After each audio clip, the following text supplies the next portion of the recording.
मंदिरों पर जहर वाला प्रहार। रामजीलाल के बाद इंद्रजीत ने हिंदुओं पर किया वार। योगी से पंगा, अब सपा नेता को पड़ेगा महंगा। ये भारत देश का इतिहास है जो आज हमें नकली हिंदू बना के हमारे वोट का सौदा करते और राजपाट लेके हेलीकॉप्टर से चलते हैं।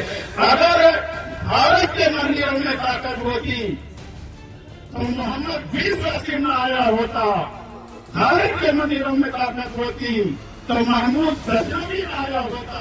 भारत के मंदिरों में ताकत होती तो मोहम्मद घोरी आया होता और इस दुर्ग को लूटने का काम न किया होता।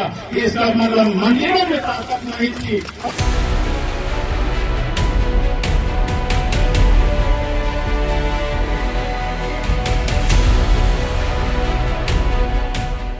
नमस्कार, आप देख रहे हैं एनएमएस न्यूज में आपके साथ शबनम।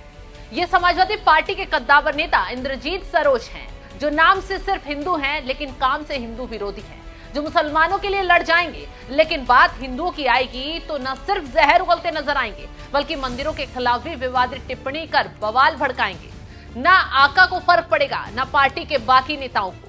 तभी तो देखिए ना, ठेकेदार बनकर इंद्रजीत सरोज ने मंदिरों के साथ साथ भगवानों पर ऐसा बयान दे डाला, देश में बवाल ही खड़ा हो गया। क्योंकि इंद्रजीत सरोज कह रहे हैं कि अगर मंदिरों में ताकत होती तो मोहम्मद गजनवी और मोहम्मद गौरी भारत नहीं आते और भारत को लूटने का काम नहीं कर पाते। इसका मतलब मंदिरों में ताकत नहीं है। इस देश के अंदर कमर में झाड़ू बांध के चलना पड़ता था कि जहां तुम बैठो बाद में उठो तो निशान मिटाए दो।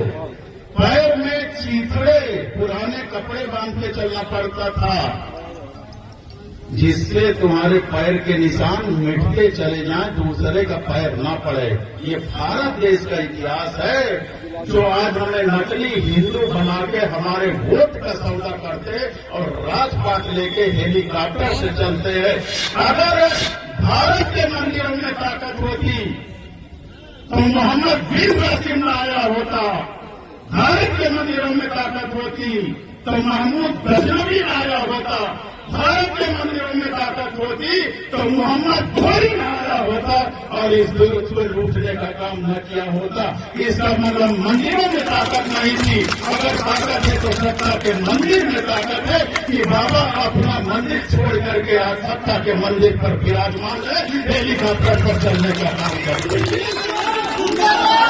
सुना आपने, जनाब ठीक वैसी ही भाषा बोल रहे हैं जैसे बीते दिनों राणा सांगा को लेकर सपा के ही रामजीलाल सुमन बोलते नजर आए थे। रामजीलाल सुमन ने तो राणा सांगा को गद्दार तक कह दिया था, जिस पर देश भर में अभी तक बवाल थमा नहीं था, करनी सेना का हंगामा खत्म हुआ नहीं था। तुरंत उनकी जगह इंद्रजीत सरोज ने ही ले ली।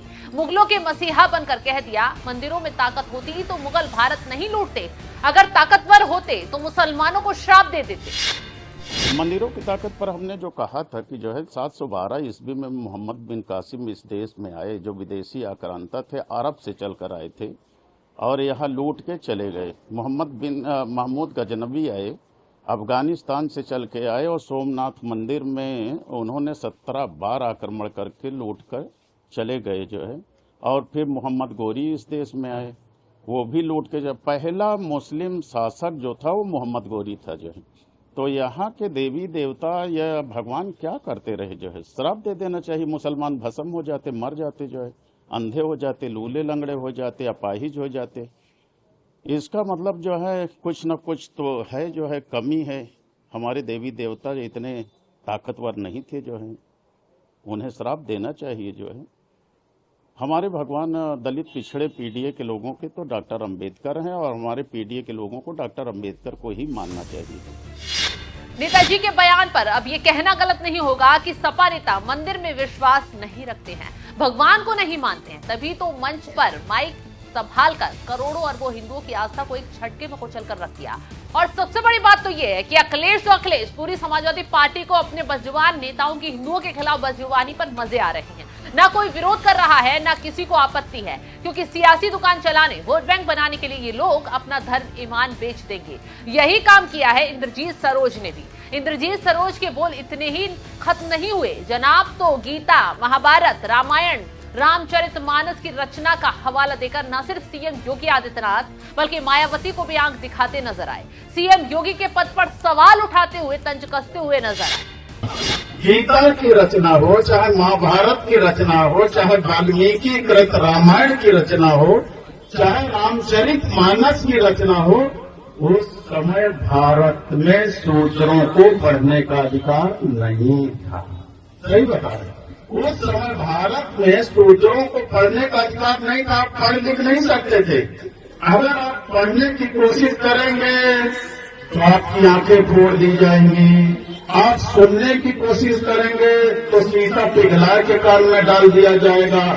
अगर जीभ से आप उच्चारण करेंगे तो जीभ आपकी काट ली जाएगी। ये व्यवस्था थी भारत के अंदर। मैं गलत नहीं बोल रहा। भारत के अंदर ये व्यवस्था थी ताकि हो जाए। सार्वजनिक रास्तों में चलने की हमें इजाजत नहीं थी। कोई भी छोटे समाज का आदमी अगर सार्वजनिक रास्ते पर चलेगा तो गले में हंडिया बांध के चलेगा, थूकेगा तो दिन भर हंडिया में थूकेगा, फिर मिट्टी को खोद के उस हंडिया को गाड़ेगा। नहीं किसी श्रवण का पैर पर जाएगा तो अपवित्र हो जाएगा। अब तुम्हें किस्सा कहानी लग रही होगी जो है। अब किस्सा कहानी लग रही हो तो अभी एक पिक्चर जारी हुई है, महात्मा ज्योतिबा राव फूले, उसे देख लेना। तुलसीदास के लेखों पर सवाल तो उठा रहे हैं, उन्हें दलित शिक्षा विरोधी भी बता रहे हैं। अब इंद्रजीत के बयान पर बीजेपी भड़क गई है। बीजेपी ने पलटवार करते हुए कह दिया है कि हिंदुओं की आस्था का केंद्र उनके देवी देवताओं गोस्वामी तुलसीदास और जातिगत आधार पर जो गाली इंद्रजीत सरोज ने दी है, जिस अपमानजनक भाषा का इस्तेमाल किया है, वो अखिलेश यादव के इशारे पर किया गया है। सपा ये सब कुर्सी के लिए कर रही है। हमेशा से समाजवादी पार्टी के नेताओं को बुराई सिर्फ हिंदू धर्म में नजर आती है। हमेशा से समाजवादी पार्टी के नेता अगर किसी को अपमानित करने का कार्य करते हैं तो हिंदू धर्म को अपमानित करने का कार्य करते हैं, सनातन को अपमानित करने का कार्य करते हैं। आज समाजवादी पार्टी मुर्शिदाबाद में, पश्चिम बंगाल में जो दलितों पर अत्याचार हो रहा है, जो दलितों की हत्याएं हो रही हैं, जो पिछड़ों की हत्याएं हो रही हैं, जो हिंदुओं की हत्याएं हो रही हैं, उस पर खामोश क्यों है? क्योंकि ये सारा किस्सा कुर्सी का है। बीजेपी का आरोप है कि सपा बंगाल में हो रहे दलितों के अपमान पर कुछ नहीं बोलती, दलितों के अत्याचार के खिलाफ आवाज नहीं उठाती, सिर्फ एक काम करती है, हिंदुओं का अपमान करना। क्योंकि औरंगजेब पर बोलकर, मुगलों पर खेलकर इन लोगों को कुर्सी चाहिए। क्योंकि इंद्रजीत से पहले रामजी लाल सुमन ने राणा सांगा पर कुछ इसी तरह की विवादित टिप्पणी की थी, लेकिन अखिलेश यादव आंख पर पट्टी, मुंह पर ताला लगाकर बैठे रहे। सपा नेता पर एक्शन की मांग उठी तो उल्टा अखिलेश यादव बीजेपी और करणी सेना को ही धमकी देते हुए नजर आ रहे। अगर कोई हमारे रामजी राज सुमन जी या किसी भी कार्यकर्ता का अपमान करेगा तो हम लोग भी समाजवादी लोग उसके साथ खड़े दिखाई देंगे, उसकी सम्मान की लड़ाई लड़ने का काम करेंगे। और ये सेना में ना सब नकली है, याद रखना। हिटलर ने भी बनाई थी एक ट्रूपर। हिटलर अपने समय पर एक फौज रखता था, अपने कार्यकर्ताओं को पुलिस की वर्दी पहना देता था, फौज की वर्दी पहनाता था, फिर अपने विरोधी लोगों को पिटवाता था। उसका नाम था ट्रूपर्स, कहा करते थे उसे। ये बीजेपी वालों की ये ट्रूपर है, ये जो सेना दिखाई दे रही है, ये कोई सेना वेना नहीं है, सब बीजेपी वाले लोग हैं।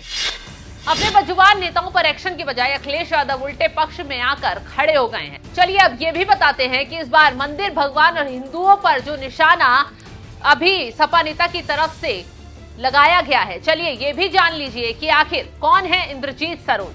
2018 में बीएसपी छोड़ सपा में शामिल हुए थे, 5वीं बार मंजनपुर से विधायक बने हैं, सपा के राष्ट्रीय महासचिव हैं, वर्तमान में विधानसभा में विपक्ष के उपनेता भी हैं।